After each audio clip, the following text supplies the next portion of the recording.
All right, now we're on the third page of the review, number 5. We're looking at weighted voting systems. So remember, for weighted voting, each of these numbers here represents a player. So this is player 1, player 2, player 3, and that tells us how many votes that each player has. So the first thing it asks are how many players are in the system. So I just need to count 1, 2, 3, 4, 5, 6, 7, 8, 9. So I have 9 players. And then it asks for total votes. So each player is given a certain number of votes. So I just need to add all those together. 20, 10, and 10. 5, 5, and 5. 3, 2, and 1. Okay, and if you add all those together, it does come out to be 61. So 61 total votes. Now remember, the quota is the number of votes needed to pass a motion, and the quota is going to be that first number given there. So in this case, the quota is 40. Now the last thing it asks us is which players, if any, have veto power. So remember, for this, what you do is you ask yourself, do we need his votes to pass a motion? Okay, so if I look at player 1, they've got 20 votes. So I'm asking myself, do I need his votes to get to 40? So if you add up everyone else's, there's 10, 20, 25, 30, 35, 38, 40, 41. So we can see that we do not need player 1's votes to get to 40. Now he's our most powerful player, so if he doesn't have veto power, then no one else does. So in this case, it would be none. Now, if we did need his votes, we would move on to the next person, see if they could get to 40 without him, and so on and so on. Once you get to a no on veto power, nobody with less votes can have veto power.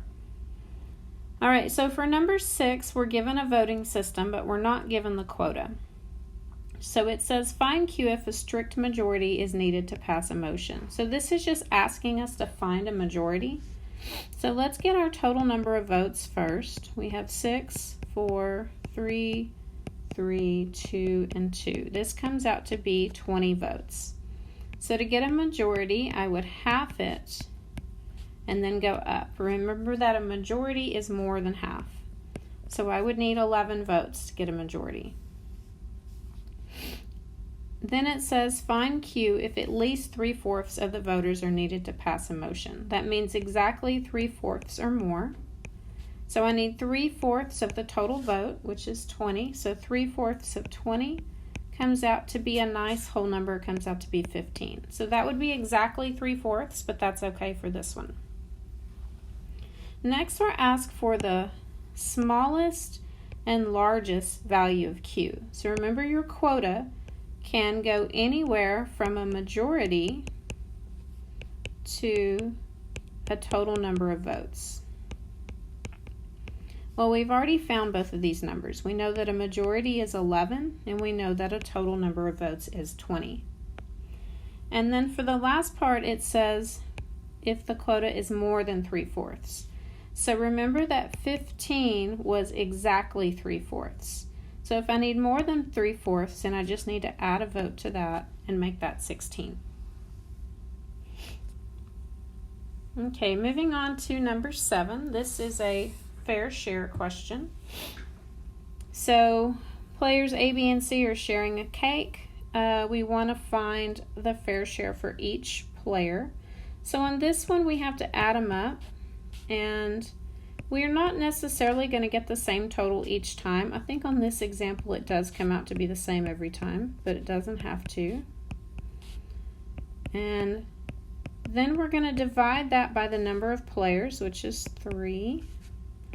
So the fair share for each player is going to be $3. So now we want to find which of these are fair shares. So we want anything $3 or higher.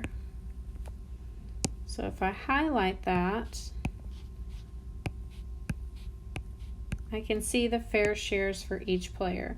So for Amy, slice 1 is not a fair share, but slice 2 and slice 3 are. So for Brian, it's slice 1 and slice 2. And for Carol, it is also slice 1 and slice 2. Notice I kind of kept them lined up. I like to keep them kind of in table format. All right, now we're asked to find a fair share division. So I want to give each person a slice of the cake. Now you may notice on this one, only Amy has share 3 as a fair share. So that means I have to give her share 3.